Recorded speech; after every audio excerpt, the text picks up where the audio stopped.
Olá, boa noite para quem está entrando aí na nossa live de terça-feira. Ana Miel, que entre visitas. Vocês me ouvem?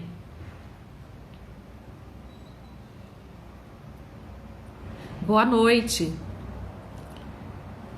Hoje com a convidadíssima, querida Kátia Trindade, de Tapecerica da Serra, vai vir aqui para conversar com a gente sobre cultura e turismo, aguardando a entrada dela para a gente começar o nosso bate-papo de terça-feira, sempre trazendo aqui algum tema de direitos relacionados às cidades, e dessa vez não poderia ser diferente.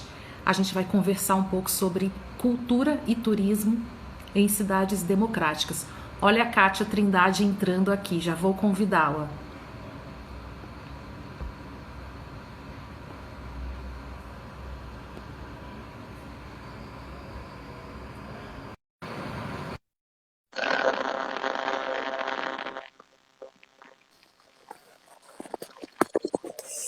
Oi, Boa Kátia. noite. Boa noite. Oi, Ana.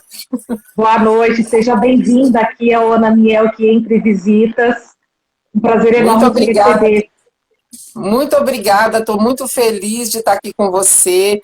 Eu admiro muito seu trabalho, venho acompanhando você nessa trajetória toda de mulher negra, né, na política. Estou muito feliz de estar aqui hoje. Eu também estou muito feliz em recebê-la e estou muito feliz também com a sua pré-candidatura à prefeitura, né, a prefeita na cidade de Tapecerica na Serra. Nós duas Isso. estivemos juntas, né, em 2018 em algumas atividades, né, de mulheres negras para falar, né, das nossas trajetórias. Então, fico super feliz que você tenha aceitado aí esse desafio. Ah, muito obrigada. A gente precisa estar nos lugares, né, de decisão, lugares em que as mulheres, às vezes, né, são invisibilizadas, e é importante a nossa presença, né, nesses espaços. Certo. Kátia, fala um pouquinho de você. Quem que é a Kátia Trindade, essa mulher guerreira? Eu sei que você é produtora cultural, sei que você é militante do movimento Negro Unificado e agora é pré-candidata, mas fale mais um pouquinho sobre você.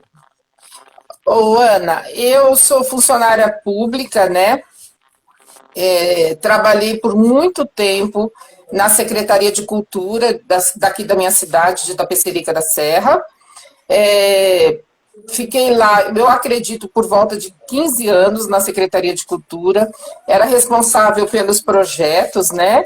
Os projetos culturais, junto com mulheres maravilhosas, uma equipe muito boa, na qual a Giane Garcia, que é a presidente do meu partido hoje, também trabalhou, era diretora. Então, eu fazia projetos ligados à história da cidade, ligados à comunidade negra, às comunidades tradicionais de uma maneira geral, porque também povos de terreiro, né? Então eu tinha essa ligação com essas comunidades, com essas pessoas, e a gente construía ano a ano esses projetos, né? Na secretaria, para dar visibilidade para a comunidade negra, visibilidade para as comunidades tradicionais, e o que é, nós, né, nós negros aqui somos bastante estigmatizados, né? E depois disso eu fui trabalhar na inclusão social, dentro de uma equipe maravilhosa de técnicas, né, da equipe do SUAS. Eu lidava diretamente com as famílias atendidas pelo programa Bolsa Família, né? Então, nós atendíamos famílias de baixa renda, né? Deficientes, enfim. Era uma função maravilhosa lidar com essa comunidade que era na periferia de Itapecerica da Serra, no bairro do Jardim Jacira. Trabalhei por muito tempo, né, com toda a equipe técnica lá, e depois, atualmente, eu estou nos serviços urbanos. Eu trabalho diretamente com as famílias atingidas pela pandemia, mas, infelizmente, no cemitério público, né? E tem sido uma experiência muito bacana para mim.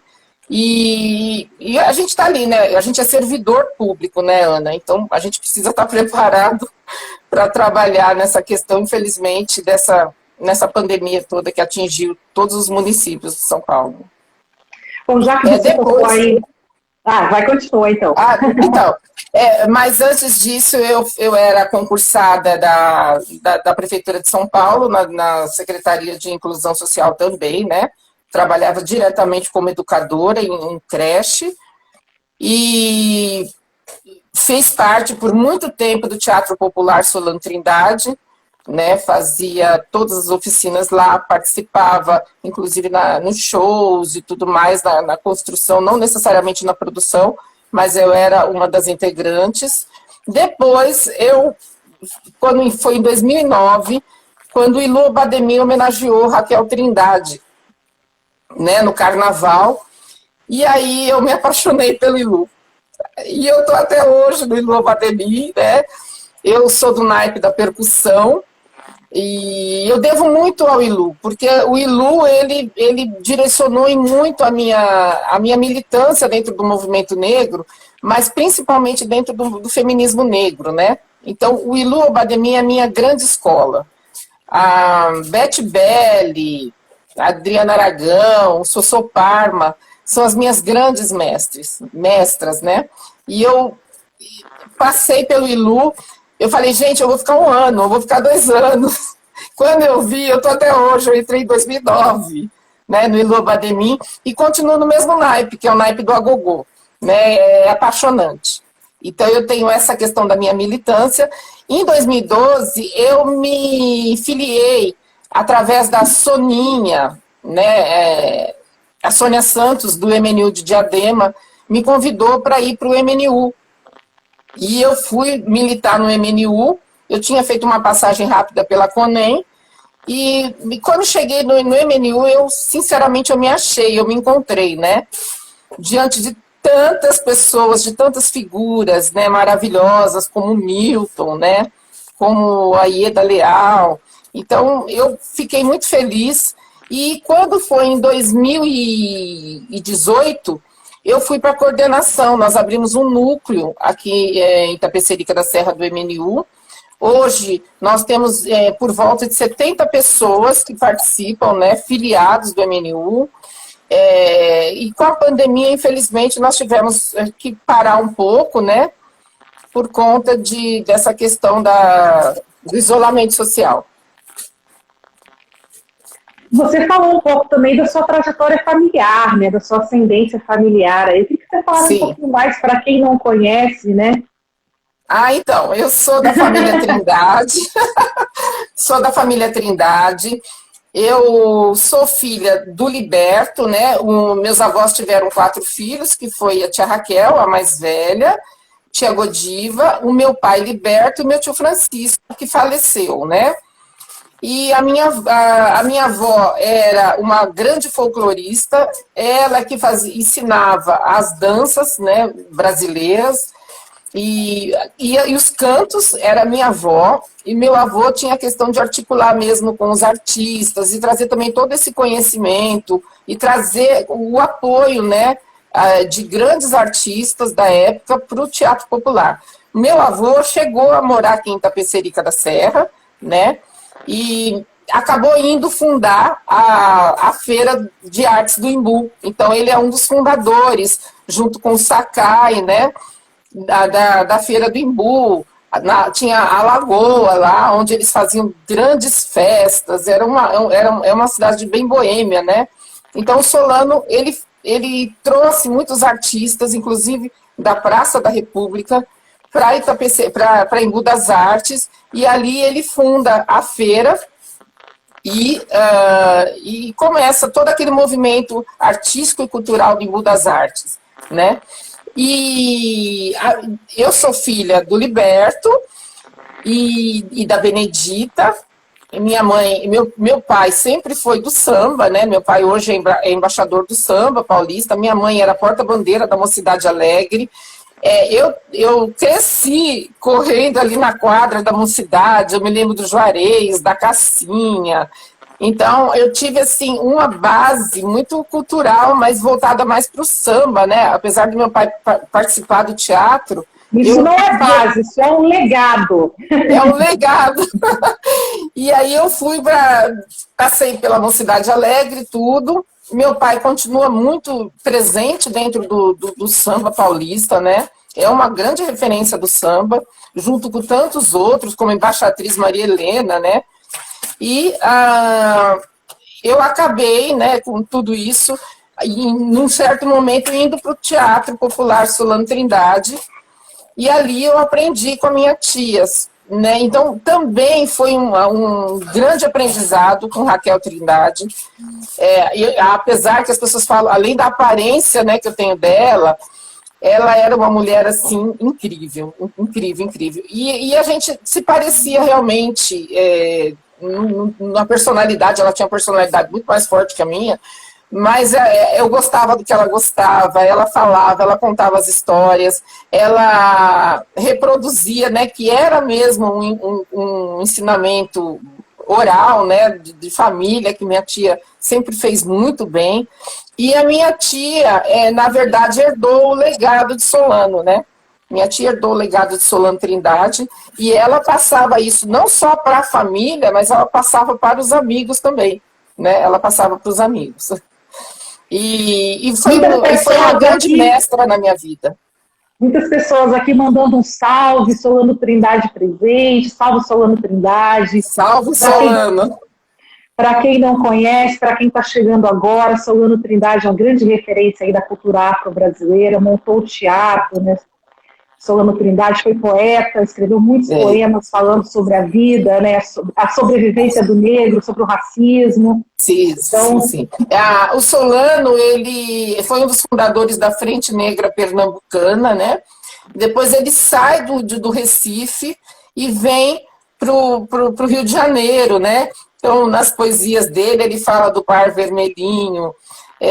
Então, ele tem uma questão com o Rio de Janeiro muito grande, e ele traz toda essa bagagem pernambucana, tudo, para o Rio de Janeiro, e depois do Rio ele vem para São Paulo, né? E é exatamente Imbu das Artes. Ele passou por Itapecerica, veio para o Imbu. Então, o Solano é um poeta negro da resistência mesmo, né? Ele fala do negro, mas sem que...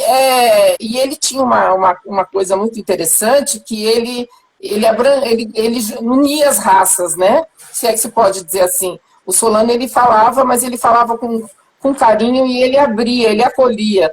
Então, sempre o Teatro Popular Solano Trindade, a minha tia continuou com isso, foi de acolher, né? De receber as pessoas e de transmitir o conhecimento, transmitir saberes ancestrais. Então, eu acho que o legado de Solano, ele deixa muito isso, né? Pesquisar na fonte de origem e devolver ao povo em forma de arte. Solano sempre falava isso. Maravilha. Kátia, vamos entrar em outro tema, então. Vamos lá. Queria perguntar um pouco para você o que te levou aí a aceitar esse desafio de ser pré-candidata, né, ainda, mas provavelmente candidata do PSOL, a prefeita em Itapecerica da Serra. Como é que foi isso para você? Né? Como é que você chegou à conclusão que você deveria aceitar esse desafio? Olha, isso chegou para mim como uma surpresa, porque quando o nosso companheiro, que nós estávamos trabalhando o nome dele, ele resolveu ir para um outro partido também, um partido muito guerreiro aqui na cidade, né, que é o Partido dos Trabalhadores.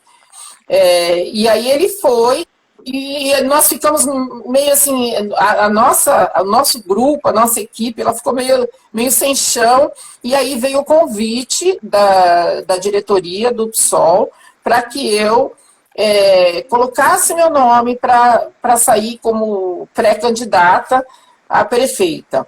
Olha, eu confesso, Ana, que eu fiquei um pouco assustada no começo, né? Levei um baque assim, e depois eu entendi que ser negro e estar nos espaços de decisão foi uma luta da minha vida, né? É uma luta da minha vida. A gente queria ver, é claro que a gente às vezes quer ver companheiras mais jovens e tudo mais, mas assim, foi uma luta da minha vida. E se foi uma luta da minha vida, eu lutei por isso. Eu deveria assumir essa responsabilidade, sim, com muita honra, com muito respeito ao partido e com muito respeito ao povo negro, né? Pensando em tudo isso. de ser uma mulher negra e olhar para essa história que eu tinha e a história que o povo negro tem nesse país, né? Então, eu achei que eu conseguiria dar conta, sim, e fazer o melhor que eu pudesse, né? Dentro das minhas condições. Claro que vai dar conta. E é muito, muito bonito, fico muito contente, né, que a gente tem aí algumas pré-candidatas mulheres negras aos cargos, né, majoritários, aos cargos do executivo. Então tem você em Itapecerica, tem a Simone dos Anjos, também Suzano, tem a nossa querida Áurea Carolina em Belo Horizonte, Renatinha Souza no Rio de Janeiro, fazendo uma campanha muito bonita. Então, se eu esqueci de alguém, podem citar aqui embaixo. No Tabuão da Serra também, PSOL de Tabuão, eu esqueci o nome da companheira. Najara Costa, Isso. Exatamente, lembrei. Então, fico muito feliz aí que mulheres negras tenham, né, aceitado esse desafio aí de se colocarem nos cargos, né, para o executivo. Ana, e a gente tem que pensar também que foi uma pauta do PSOL, né? Essa pauta do PSOL, da gente se empoderar, da gente assumir os lugares de poder, de decisão. Isso é importante, porque talvez em outro partido isso não aconteceria. Então, eu fico muito contente pelo PSOL ter, né, dar essa abertura, ter essa agenda no Brasil, né? Que aí eu vejo que em vários municípios, né, do Brasil. Exato, acho que a gente conseguiu internamente, né, fazer as disputas de maneira franca, né, de maneira aberta e garantir aí, né, que nós, pessoas negras, mas principalmente nós, mulheres negras, estivéssemos aí colocadas, né, em posição, né, de destaque, em posição de prioridade dentro do partido. Então, eu acho que é muito importante e, como você disse, eu acredito que hoje não tenha nenhum outro partido, inclusive pessoas saindo à frente, né, com a questão da destinação de verbas para as candidaturas negras. Exato, aprovou uma resolução nacional há uma semana atrás, né, já colocando aí, né, um percentual maior na disputa, né, para as candidaturas negras. Então, acho que a gente está à frente aí de muitos partidos que, inclusive, estão nesse momento questionando o TSE, né, que o TSE vai votar a proporcionalidade aí das candidaturas negras nesses dias. E tem partidos da direita, obviamente, questionando a proporcionalidade, porque sabem que não tem candidatos, porque não fazem muito questão de filiar lideranças negras, e porque não querem também dividir os recursos com essas candidaturas, né? O privilégio, ele sempre fala mais alto, infelizmente, né? Mas vamos lá. O que você tem pensado aí com o coletivo que está, né, construindo a sua pré-candidatura? O que você tem pensado aí para Itapecerica? Quais são os principais temas da cidade, né? Ana, a gente tem dialogado muito, principalmente porque o PSOL dá essa liberdade, estimula, inclusive, o debate, principalmente com esse olhar, né, do feminino, esse olhar da mulher, a mulher negra, enfim. E eu, com as demais companheiras, que são Giane Garcia, Adriana Belhão, professora Vanusa, deixa eu ver se eu não esqueci de ninguém, professor Cláudio, professor Davi, as companheiras também do Embu das Artes, estou vendo a Luciete aqui. Então, todas essas pessoas, elas vêm com a Nájila, que eu conversei com ela ontem, né? Fiz uma live com ela ontem. Nós entendemos que nós temos de verdade um projeto para a cidade. De qual? Fazer com que Itapecerica deixe de ser uma cidade dormitório, Ana. Né? Infelizmente, toda a renda que gera aqui, né? Essa renda ela vai para São Paulo. Ela vai para São Paulo. As pessoas ganham, às vezes, o dinheiro aqui e gastam em São Paulo, ou ganham dinheiro em São Paulo e gastam em São Paulo mesmo. Então, a economia não gira, né? A gente não consegue criar, não tem geração de trabalho, de cargos, por exemplo. Por quê? Porque é uma cidade dormitório. Nós não conseguimos, às vezes, deixa eu só mexer aqui. Nós não conseguimos, às vezes, criar cargos de emprego, vagas de emprego. Nós não conseguimos, né? Nós estamos bem aquém. Por quê? Porque como é uma cidade dormitório e é área de manancial, 80% de área de manancial, aqui, por exemplo, não pode ter indústria, não pode ter grandes complexos industriais. Então, nós temos que ter uma saída. Qual é a saída? A saída é a política pública de turismo e a preservação ambiental. Então, eu acredito que esse projeto do PSOL, ele está baseado em 3 pilares. O primeiro é a política pública de turismo a ser desenvolvida. O segundo é a preservação ambiental. E o terceiro é uma política de transparência com a população, né? Orçamento participativo, fortalecimento dos conselhos. Isso assim, é de extrema importância para que a gente possa ter uma governança mais incisiva, por conta de toda essa questão que a gente tem aqui de preservar o meio ambiente, porque a gente sabe que existe também o racismo estrutural, e quando essa população de baixa renda, ela invade uma área de manancial, de repente começa a faltar água e o maior prejudicado é a população de baixa renda. Então, essa população, ela fica extremamente vulnerável, né? E a gente sabe disso, inclusive, por conta de eu ter trabalhado na inclusão social. Então, a descentralização desses serviços, desses equipamentos públicos, ele só vai ter sentido se a gente poder gerar economia, desenvolver a situação socioeconômica da cidade a partir do turismo. Itapecerica da Serra. Eu cresci numa cidade que era considerada também cidade dormitório, periferia, né? Então, a cidade inteira era considerada cidade dormitório dentro da zona urbana, né? Da grande região metropolitana. Região metropolitana.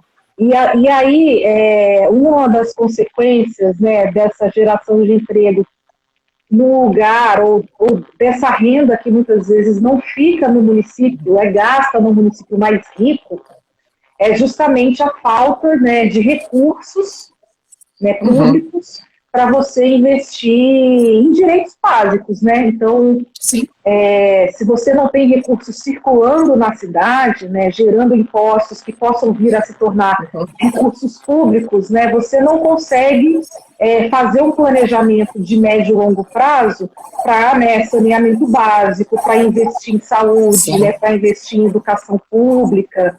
Então, moradia. Então, às vezes, para as pessoas que estão nos ouvindo, né, entender que quando a gente está falando, né, de cidade dormitório, é disso que a gente está falando, né, que precisa ter uma geração de renda ali, precisa ter uma renda que circule nessa cidade, né, porque é disso que se faz os recursos públicos que depois voltam para a população, né, na forma de direitos e serviços.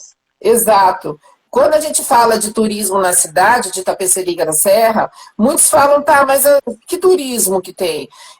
Itapecerica da Serra, primeiro, que ela tem uma história muito peculiar, que ela foi a aldeia-mãe aqui de todas as cidades da região.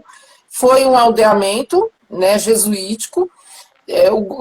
Os jesuítas ficaram por muito tempo aqui, até o período pombalino, e aí, quando os jesuítas eles chegam, eles começam, infelizmente, eles chegam aqui, aprendem o Tupi-Guarani. O próprio Belchior de Pontes, que é o patrono aqui, né? Ele nasceu ali perto do Embu das Artes e ele sabia falar o Tupi-Guarani, então ele conseguia, de alguma maneira, se comunicar com a comunidade indígena que não existia, eles trouxeram depois, porque é muito frio Itapecerica, então eles trouxeram os índios de Carapicuíba para cá, eles não se adaptaram aqui, porém, eles tinham toda um trabalho voltado para a construção de cidades, construção de estradas, eles abriam caminhos. Então, primeiramente, a história a partir dos povos indígenas, que hoje aqui está invisibilizada, e a gente precisa entender isso, e depois os povos negros, depois dos portugueses chegaram os negros e continuaram na construção da cidade. Então, isso ainda reverbera aqui na cidade. A gente consegue ver as casas de taipa de pilão, a gente consegue ver os pisos que tinha aqui, né? Então, tudo isso eram os indígenas e os negros que construíram.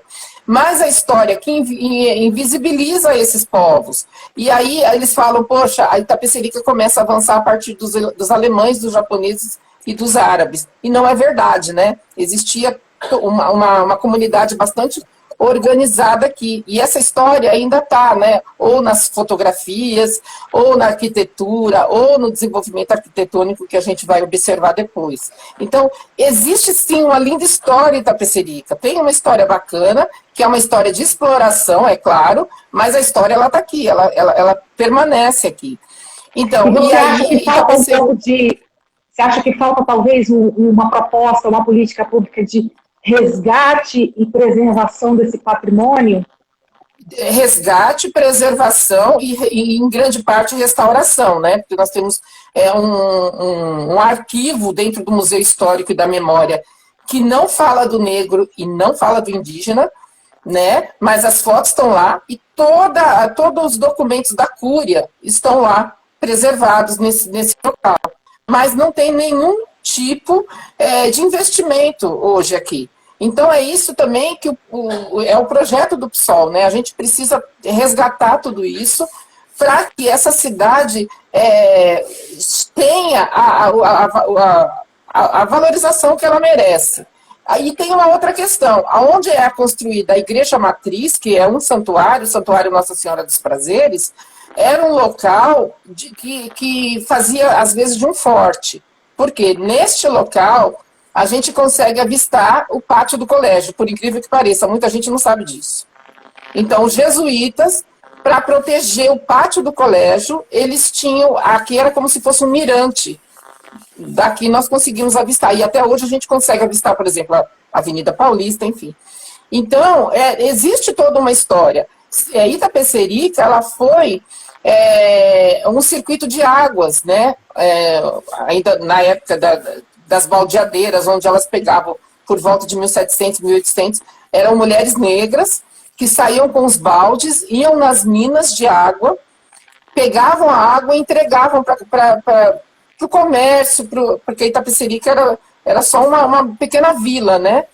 Então, nós temos toda essa história para resgatar.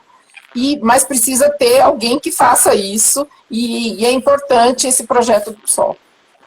E aí, nesse resgate, nessa preservação, nessa restauração, obviamente tem um potencial turístico também, né, das pessoas. Sim. É uma cidade muito, muito próxima a São Paulo, que poderia se 42 quilômetros, Ana. Exato, poderia se beneficiar bastante com esse turismo histórico, né, das pessoas que vêm de fora visitar São Paulo, muitas vezes não vão até Itapecerica porque não conhecem, ou porque esse patrimônio não está preservado da forma como deveria.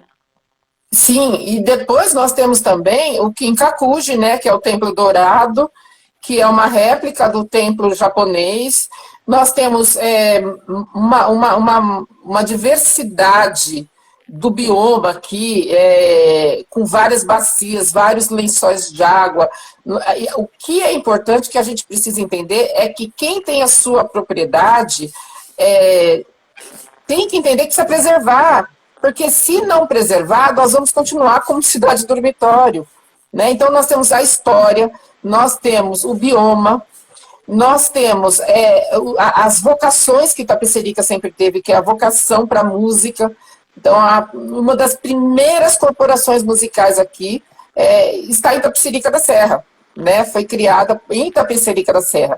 Nós temos hoje aqui uma grande referência, que é o Maestro Elias, e está vivo. Entendeu? E ele traz toda essa história musical da cidade, e nós temos a questão com o circuito das águas, das baldeadeiras. Uma das maiores baldeadeiras que a gente conhece é em Ajorda, que era uma mulher negra, né?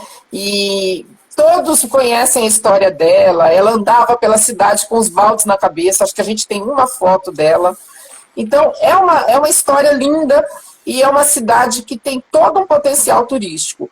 Eu estava lendo no relatório do Ministério do Turismo que para cada 30 novos turistas que chegam na cidade, uma vaga de trabalho se cria. Então é importante isso, né? Conta pra gente aí o que são as baldeadeiras, que eu acredito que alguns aqui não saibam exatamente o que é, e você falou muito disso.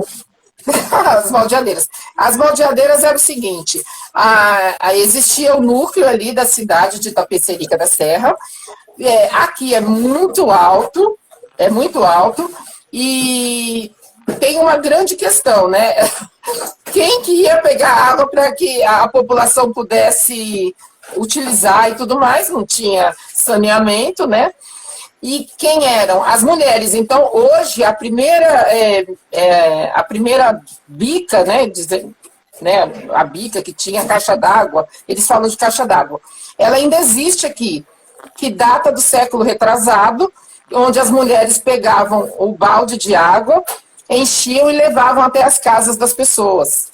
Então, essa eram as baldeadeiras, que é a história do território, né, aqui de Itapecerica da Serra.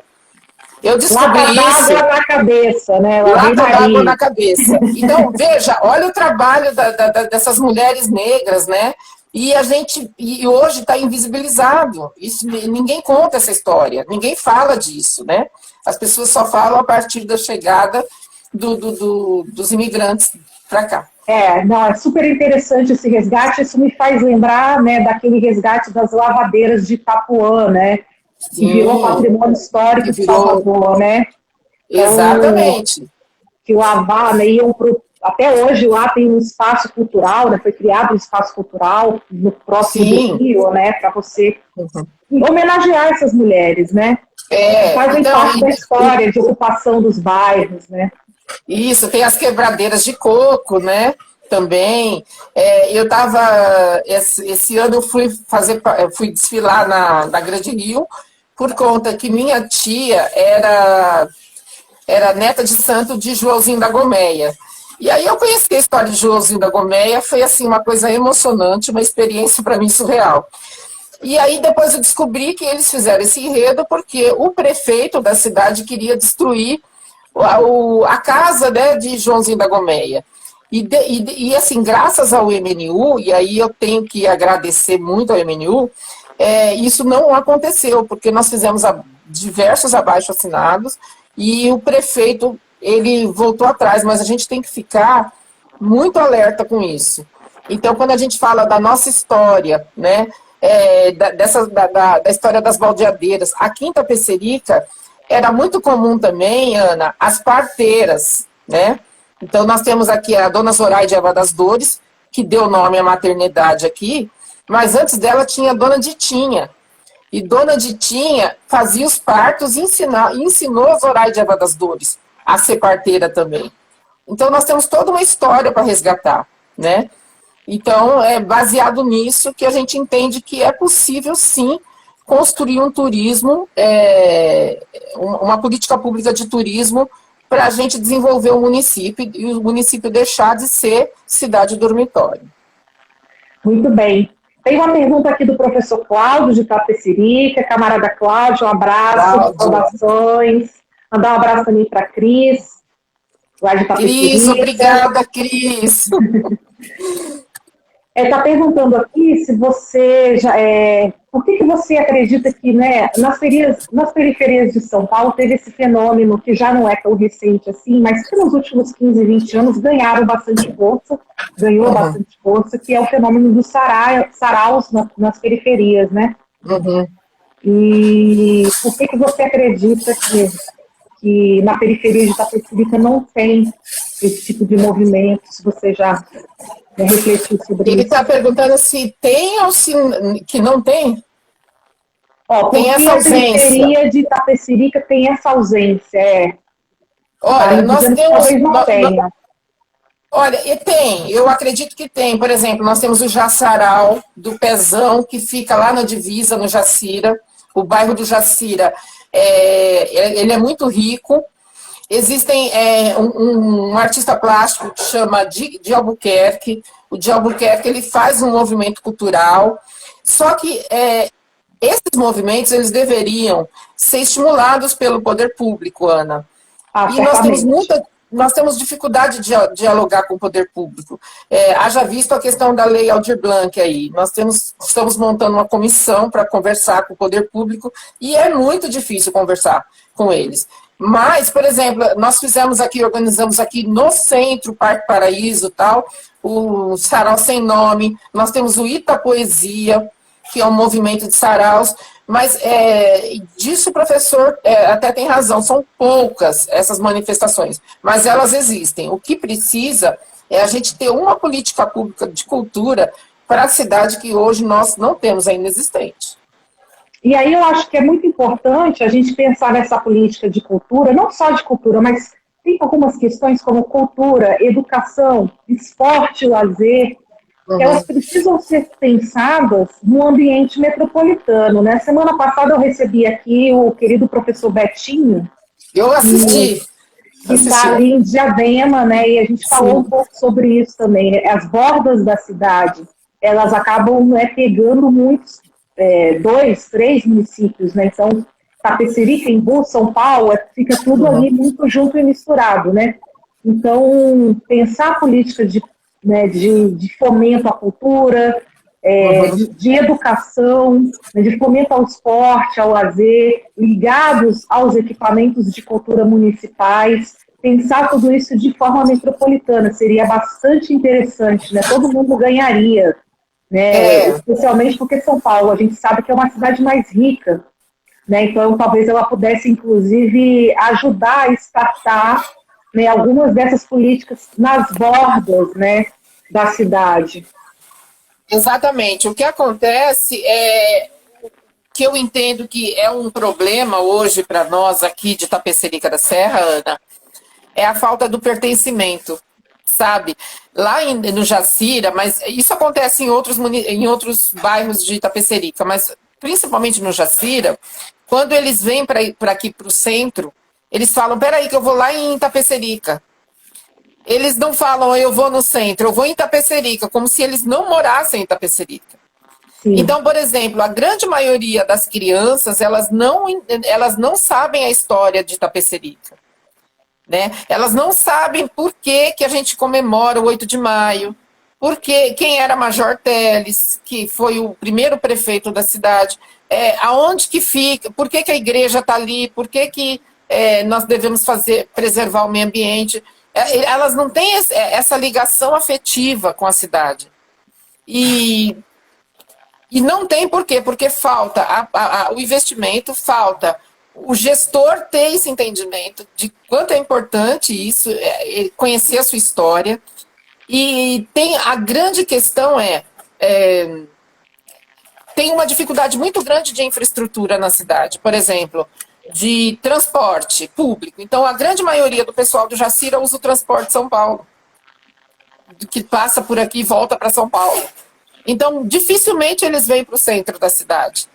Então, tudo isso faz parte de uma construção, né? Essa construção histórica, essa construção da sua história. Então, muitos nem sabem que moram em Tapecerica, a grande maioria. E o poder público, ele também faz com que esse sentimento fique mais forte, né? Porque ele não investe.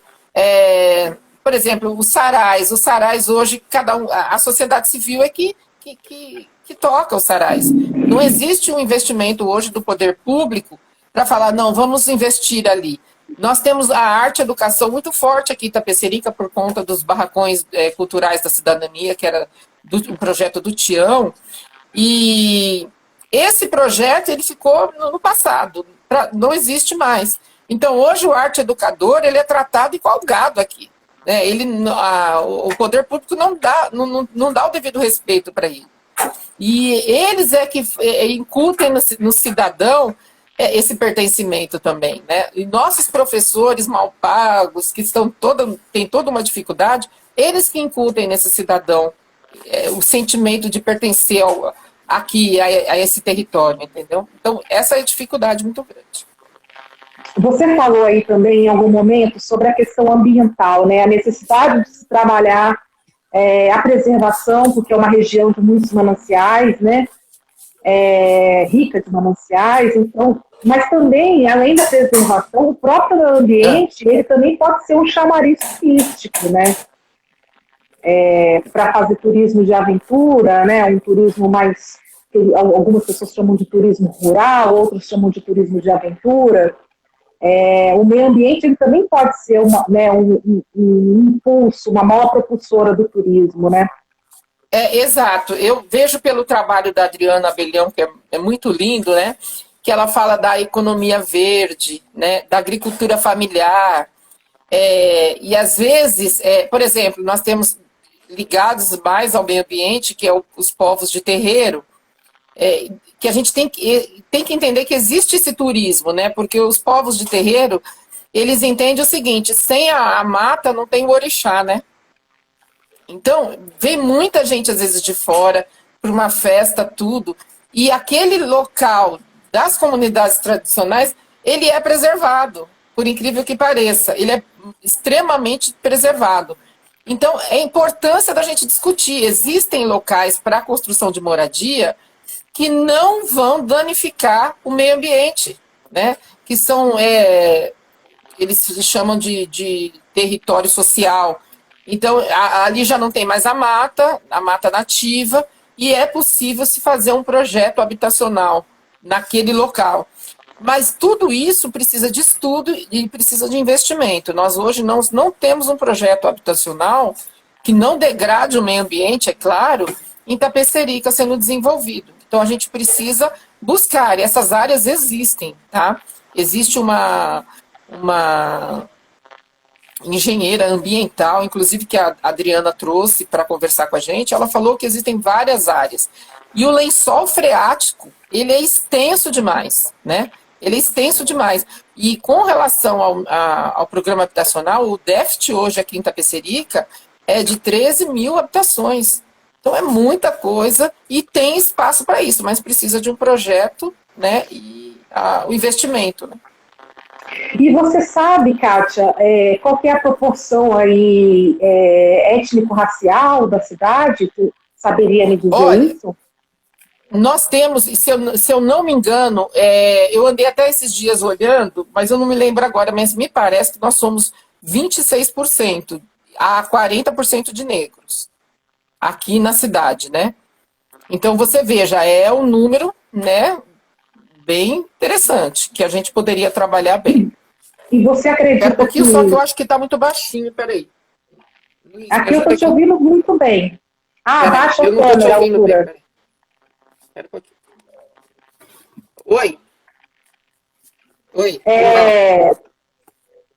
Não, eu queria saber se assim como em outras cidades, né, se você percebe aí pela sua vivência mesmo, que seria a população negra a que sofre mais com a falta de infraestrutura urbana, com a falta de moradia, com essas ocupações irregulares, né, em áreas de preservação ambiental, porque não tem o que fazer, então acaba ocupando ali mesmo. O que você falasse? Assim também aí? Sim, a população negra, a população de baixa renda, como eu tinha te falado, no caso quando as populações de baixa renda elas vão para uma área de manancial, elas contaminam aquela água, elas contaminam o solo, elas fazem queimadas.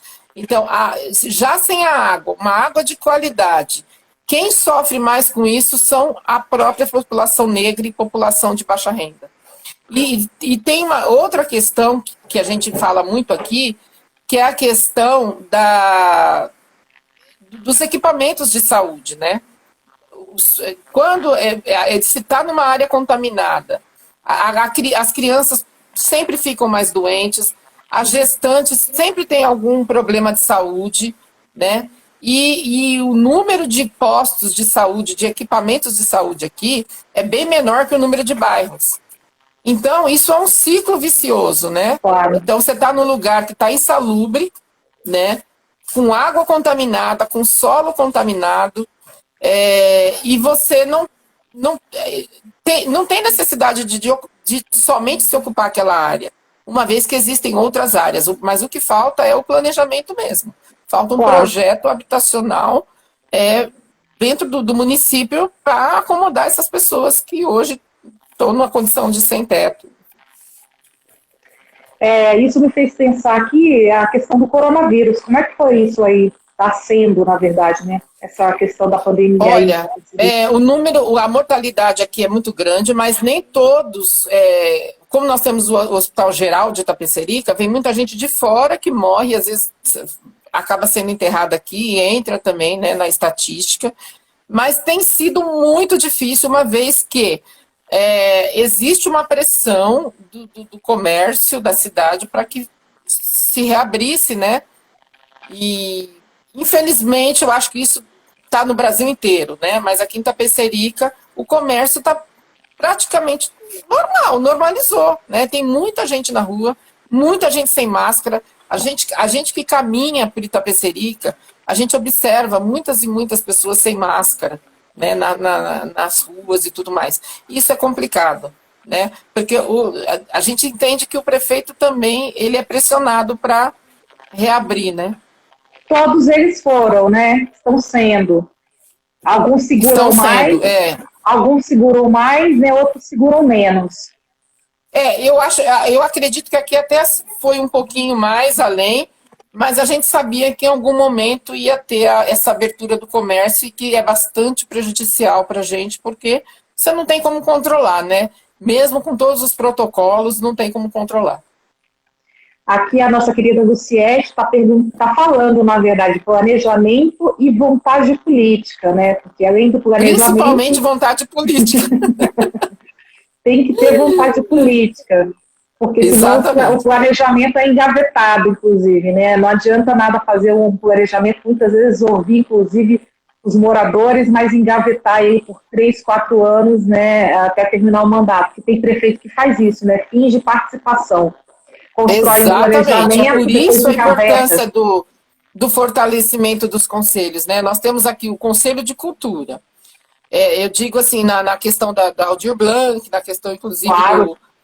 Né, nós temos um Conselho de Cultura, nós temos o Conselho de Coordenadoria de Igualdade Racial, mas a gente não sabe quem são, como são, o que eles estão fazendo hoje. Realmente, principalmente a classe artística aqui na cidade está abandonada. Abandonada, viu, Ana? Não é muito diferente aqui em São Paulo, né? Acho que... E já vinha, né, num processo de desmonte da cultura municipal, né, nos 2 primeiros anos de gestão do João Dória como prefeito da cidade.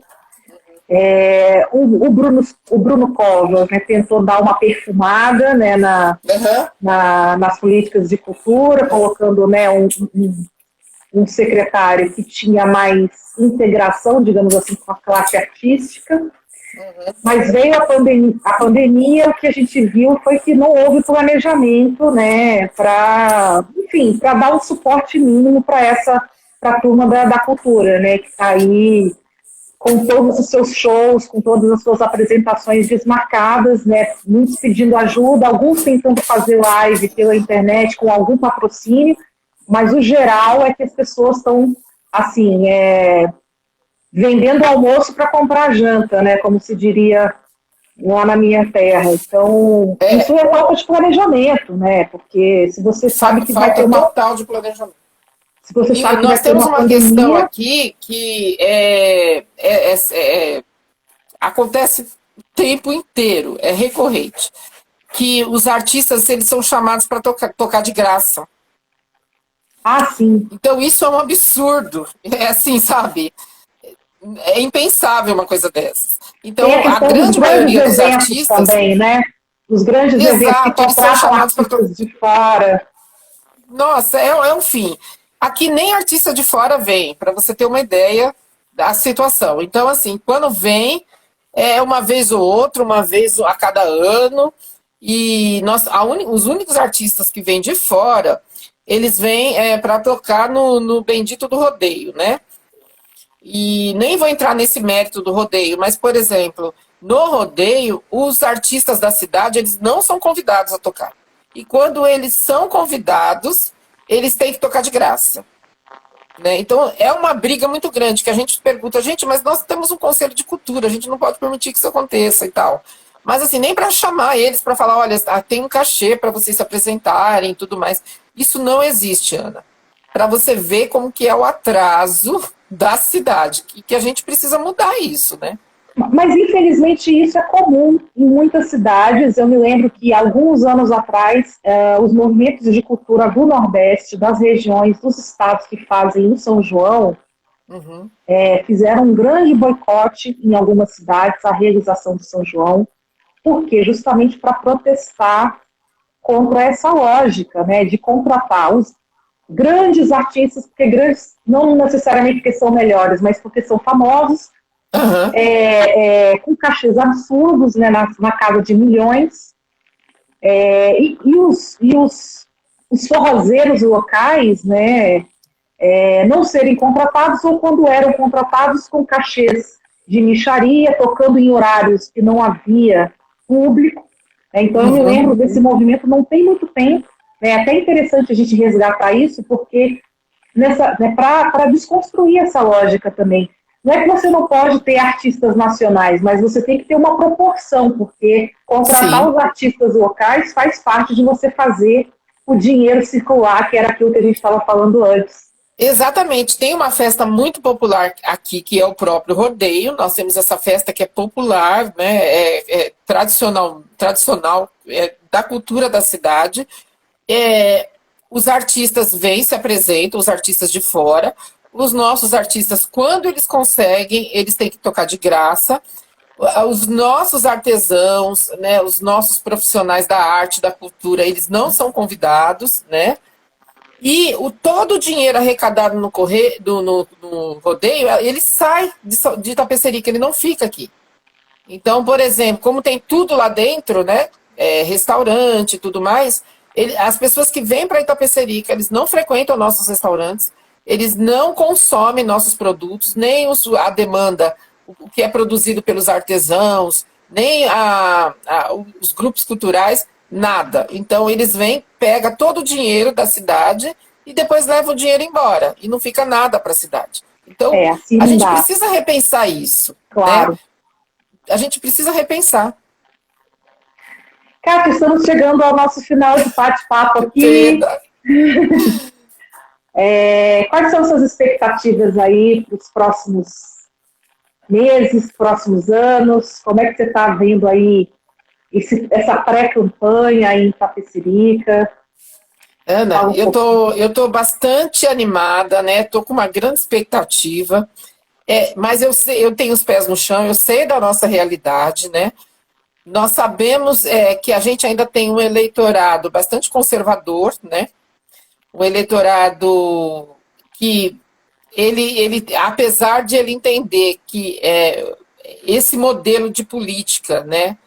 Que explora e que não dá retorno à população, que não tem uma política pública que faça com que o município se desenvolva, ainda assim a gente tem um eleitorado bastante conservador. É um trabalho de formiguinha, é um trabalho de um por um ir lá conversar, de mostrar que nós temos condições, que o pessoal tem condições de administrar a cidade, né, com uma administração mais humanizada, né, mais voltada para os mais pobres, mais voltada para a população de baixa renda, para o povo negro, para as comunidades tradicionais, que hoje sofrem demais. Por exemplo, nós temos acampamentos ciganos aqui. Eles estão em condições muito precárias, né? Nós temos os povos de terreiro, que é uma manifestação de saberes ancestrais, e fica aqui muito estigmatizado, às vezes perseguido. Então, eu acho que o povo tem que pensar, colocar na balança e entender que chega desse modelo, né, exploratório de administração pública. Eu acho que basicamente é isso. E eu estou aqui à disposição e com muita vontade de lutar. Ah, que ótimo. Eu também estou super à disposição aqui em São Paulo. Não é muito diferente do que você trouxe em relação à Itapecerica, nessa questão do voto conservador, e a gente sabe que esse ano vai ter uma direita fisiologista, dessas que gostam de comprar voto em troca de cesta básica, né? Sempre houve isso. Sempre houve, e esse ano eu acho que ela vai estar mais organizada, porque a pandemia, infelizmente, nos colocou nessa situação de vulnerabilidade, colocou a nossa população, o nosso povo em situação de vulnerabilidade social, né, alimentar. Então, eu tenho certeza que uma parte, né, dessa direita fisiologista vai ir para cima para tentar, né, abocanhar esses votos. Mas a gente vai fazer disputa em todos os territórios onde a gente Vamos, sem medo. Sem medo. Eu quero agradecer, Ana, você abriu esse espaço para mim. Oi? Fala das suas redes, seus endereços. Ah, tá. Então, no Instagram estou como @KatiaTrindade66. No Facebook eu estou como Kátia Trindade do PSOL, tá? Que são as duas redes que eu estou usando no momento, são essas duas. E aí, me segue lá. E muito obrigado pela escuta, e muito obrigado pelo apoio, e de abrir esse espaço para a gente. E Itapecerica da Serra está torcendo por vocês, pode ter certeza. Eu que agradeço imensamente, e até novembro a gente faz outra. Pode deixar que vai ter muito assunto ainda para a gente tratar aqui. Muito obrigado pela consideração. Muito axé para você, querida. Obrigada a você, querida. Uma boa noite. Beijo. Boa noite a todas e todos. Boa noite a todos. Obrigada, gente.